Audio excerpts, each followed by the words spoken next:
Good evening. Good evening. May I have your name? Melissa. Okay. Nice to meet you, Melissa. You're here with ATM Fox. Welcome to All Time Media. Welcome to the family. Thank you. Where are you from, Melissa? I'm from Woodbury. Woodbury. Okay. Yeah. That's a nice area. That's not bad. How old are you? I'm 41. All right, you're young. Yeah. Well, not really. I'm getting old. Okay. And we're out Camden? Yeah. It's Camden? Yeah. What brings you out here, Camden, New Jersey? Well, I've been out here for a long time, and I do got some, like, I guess you consider them family, got, like, and friends out here. Still, I'm an addict. I've been getting high for a long time. But as of today, I'm 42 days clean from opiates, heroin or whatever. Can you say that again? I'm sorry, I didn't hear you. I said, today I'm 41 days sober. 41 days sober? Yeah, from dope.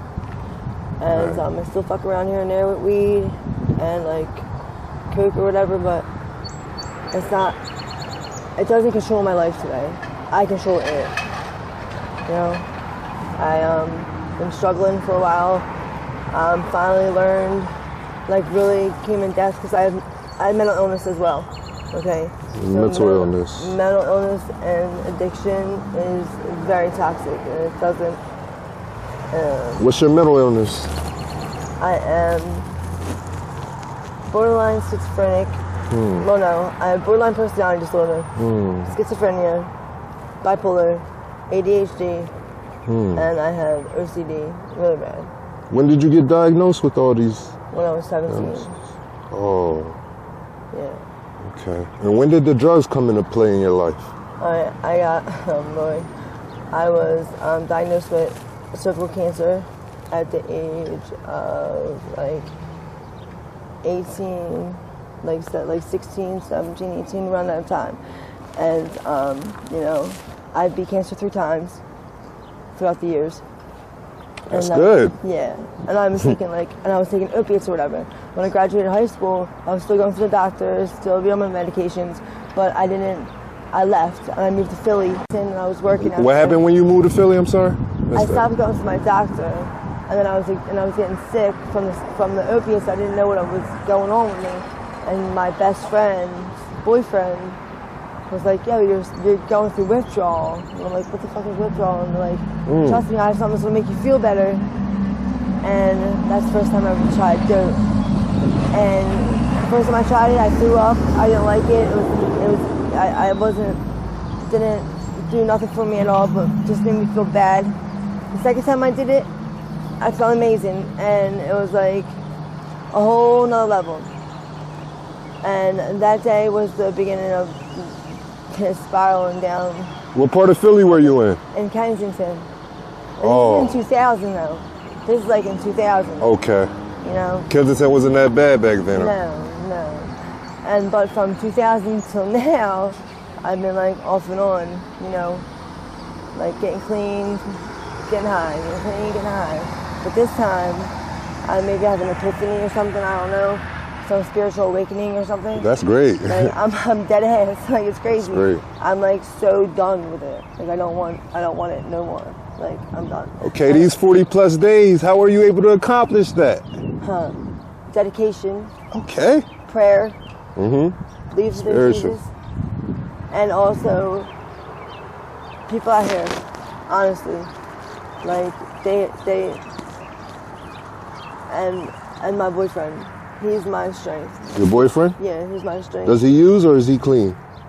Unfortunately, he still uses, but he's getting lower and lower and lower. You understand? Does he ever try to get you back into it? No, he don't do it around me. That's he don't good. do it near me. He respects it. Like, he respects me, and he's really proud of me. Do you ever have to help him out? Unfortunately, he overdosed twice. Oh, I'm so sorry. And it was back to back, like 2 days in a row. And it scared the shit out of me. You would think he would learn his lesson. It scared you. You would think he would learn his lesson. Yeah. But, you know, I also done that to him before in the past, but now I know what he went through, and I just feel, and that, knowing how much it hurt me and stuff, has also made him not do much. He only does enough just so he's not sick. Right. You know? And, you know what I mean? He don't rub put it in my face. He don't ask me if I want it or nothing like that.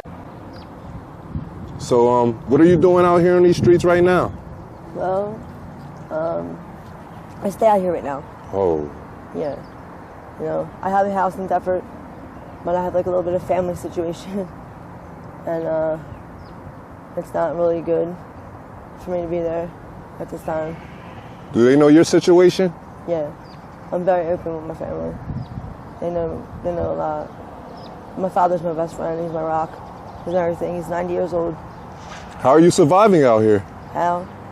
My father helps me a lot, and I got a lot of older friends. I got a lot of friends that, like, you know, they'll help me out with some money here and there, you know, so I can eat every day and stuff like that. You know, unfortunately, I ain't gonna lie. Like, I was out here making money for drugs. I can be out here to survive too, you know. And unfortunately, like, I do that as well. Make money for drugs? No, to eat, survive. Okay. You know what I mean? Not drugs. And I don't condone getting him drugs either, or his dope. That's another reason why he does so less, because I won't, because I'm not gonna, I don't want him there. He's better. Like, I'm sorry. Addiction's hard, and it's very, very hard. Yes, it is. I'm telling you, it's very, very hard. I have no fucking final language. I have no clue how I am so strong and have the will and the ambition to stay off this shit like I am. But I'm doing it, and I'm proud of myself, and I love myself today. I love myself before, but I love myself more today than I ever loved myself ever in my life. As you should. As I should. As you should. I've been through a lot, you know, but everything I've been through is a learning experience, a learning curve. And glad I ran into you on these 40-plus days. Hell yeah, me too, babe. Me too. Just makes it much better, you know? Yeah, it feels good interviewing you, and, you know, you're clean. Yeah. Anything else you want to know? Yeah, what's it like on these streets? What's Camden like?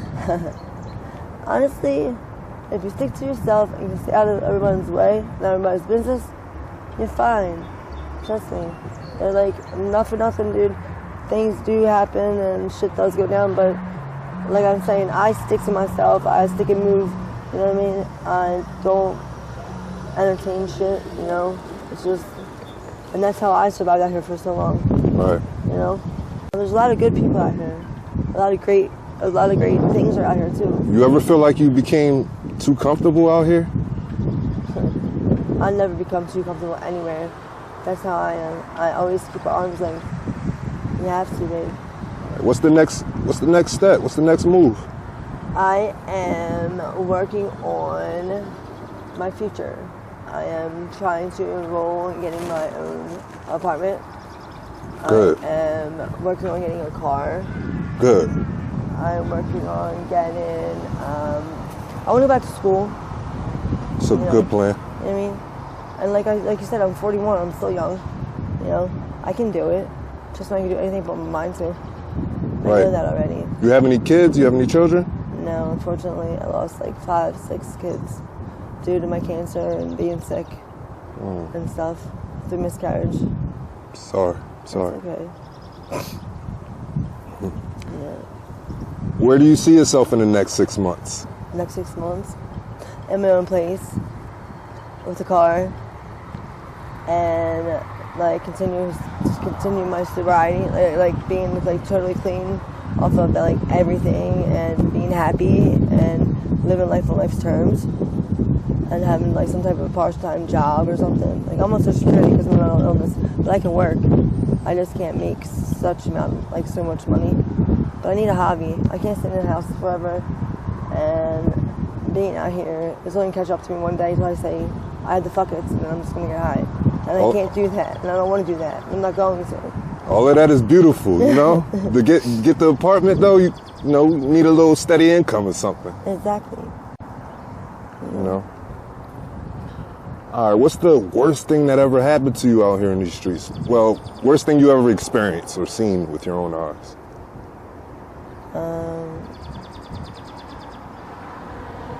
I was brutally raped before. like really bad. And one time there was an unfortunate mistaken identity thing, and I got like almost beat to death. And this happened when I was like 23. And like them two things were like the worst things that ever happened to me. And I was also robbed when I was beaten that bad when I was 23. You know, I don't even know. It was two young boys. Two young kids that did this to me, actually. All of that, after telling me all of that, it's not time to leave these streets? Yes, sir. It's time to get up off these streets. Hell yeah. That's what I'm trying to do. You know, I'm not out here every day, all day. So you was beat up by kids? Pretty much, they were like 15, 16 years old. They was young. And I guess they think it's a sport out here.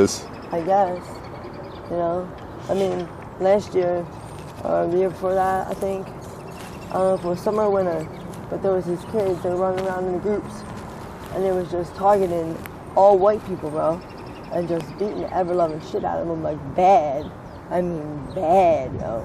Girls, elderly, they don't care, they didn't care who it was, men, and they were just beating them bad, bro.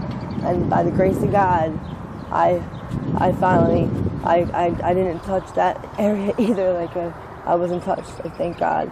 I think I have a lot of angels on my side. I must. Because I always, I'm not gonna jinx myself, but, you know. I ain't gonna lie, my heart goes out to you. Oh, it's very sad how homeless and addicted are preyed upon. And it hurts my heart. It hurts me. It's crazy because, like, I don't have to be homeless. I don't have to be out here. I got my own place. I have my dad. But I respect my father enough because my dad knew who he is. I don't want to disrespect him on getting high inside the house. And I have my nephew there, my sister there. You know, my nephew's like my own child. I'm not gonna sit there and have that shit around my nephew, around my family. You know what I mean? Bad enough, you know? And like, Rome wasn't built in a day, and I'm still in process. I'm only 41 days, so like 41 days partially clean, so I still got a lot of work. But I'm not giving up. And I'm ready. And I'm going to do it, and I can. This place is where you feel accepted at. And yes, and that's true. I do feel accepted here. And as weird as that sounds, but it's the truth, you know? But I'm like a chameleon, I can fit in anywhere as well, if that makes any sense to you. It does. You deserve a better life. And I hope you get the opportunity to get to where you want to get to. Right. You want that apartment, you want that structure, you want to live that old lifestyle you used to have before all the drugs came into play. Yes, sir. You know, don't let that mental illness and that drug addiction hold you back. Right. You keep striving. Sooner or later, you're going to achieve every goal you had planned to achieve. Keep going. Thank you. I'd love to thank you for your time. Yeah. You've been a wonderful interviewee for me. My name's ATM Fox. All Time Media be praying for you. Thank you. Join All Time Media's Patreon for exclusive content and behind-the-scenes content and face-to-face live video chat. Thank you, guys. The link is in the description below.